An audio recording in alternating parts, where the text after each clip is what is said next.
और तेल अवीव से इस वक्त की बड़ी खबर आ रही है। हमास, हिजबुल्लाह और यमन के हूती विद्रोहियों से हमले की आशंका के मद्देनजर इजरायल के इतिहास में अभी तक की एयर डिफेंस की सबसे बड़ी तैनाती कर दी गई है। इजरायल ने अपने सभी मिसाइल डिफेंस और इलेक्ट्रॉनिक वारफेयर सिस्टम एक्टिवेट कर दिए हैं और इसके बाद इजरायल पर होने वाले 85% हमले नाकाम करने की क्षमता इजरायल ने हासिल कर ली है। और ये एक बेहद अहम और बड़ा फैसला तेल अवीव से ये बड़ी खबर आ रही है। हमास और हिजबुल्लाह और साथ ही साथ हूथी विद्रोहियों से हमले की आशंका के मद्देनजर एक बड़ा कदम उठाया गया और ये ऐतिहासिक है। इजराइल के पॉइंट ऑफ व्यू से अभी तक एयर डिफेंस की ये सबसे बड़ी तैनाती की गई है।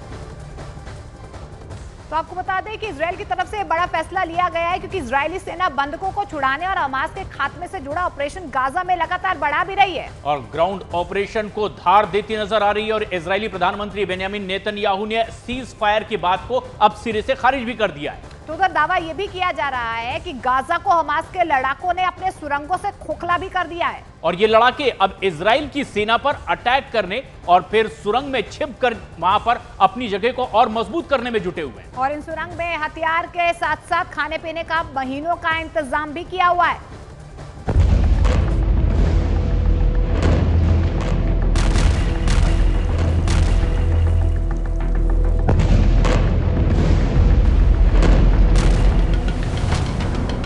गाजा के जमीन के नीचे कितनी गुफाएं हैं, आतंक को पंख देने के लिए बारूद के कितने अड्डे हैं, इजरायल पर आक्रमण करने के लिए कितने प्लान तैयार हैं, हमास के इन खुफिया रास्तों के इन तंग गलियों में कितने हथियार जमा हैं।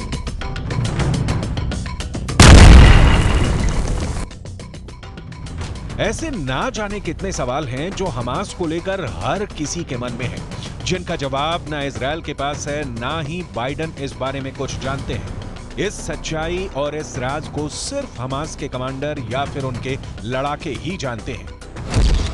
इजरायल की सेना दावा करती है कि गाजा की जमीन के नीचे हमास ने इजरायल को उलझाने की पूरी तैयारी कर रखी है। सुरंगों में हमास ने इतने हथियार जमा कर रखे हैं जिससे इजरायल को टक्कर दी जा सके। खाने पीने और इमरजेंसी के काम में आने वाली हर दवा को हमास ने इन सुरंगों में ही रखा है, जिससे वो लंबे वक्त तक इजरायल का मुकाबला कर सकते हैं।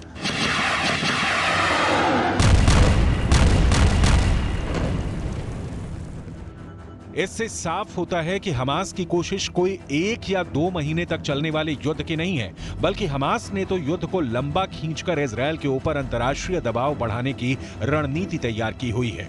उसकी सोच है कि ऐसा करके वो इजरायल को युद्ध विराम के लिए मजबूर कर सकता है। इतना ही नहीं, हमास के मीडिया रिपोर्ट्स की माने तो हमास ने 2 सरप्राइज भी प्लान किए हुए हैं।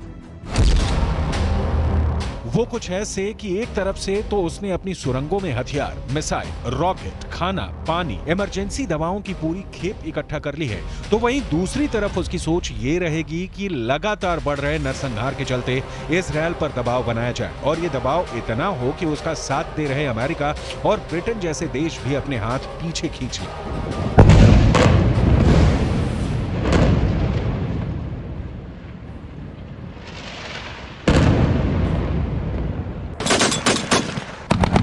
दावा तो यहां तक किया जाता है कि हमास के लड़ाकों ने फिलिस्तीनी लोगों को सप्लाई की जा रही खाद्य सामग्री तक को हड़प लिया है। यानी एक तीर से 2 निशाने वाली कहावत को हमास गाजा में सच कर रहा है। हमास को भरोसा है कि उसके हजारों लड़ाके फिलिस्तीनी इलाकों के नीचे खुदी हुई सुरंगों के शहर में महीनों तक जिंदा रह सकते हैं और ग्योरिल्ला रणनीति से इजरायल सेना को निशाना बना सकते हैं। हमास के मकसद को आप कुछ ऐसे समझें।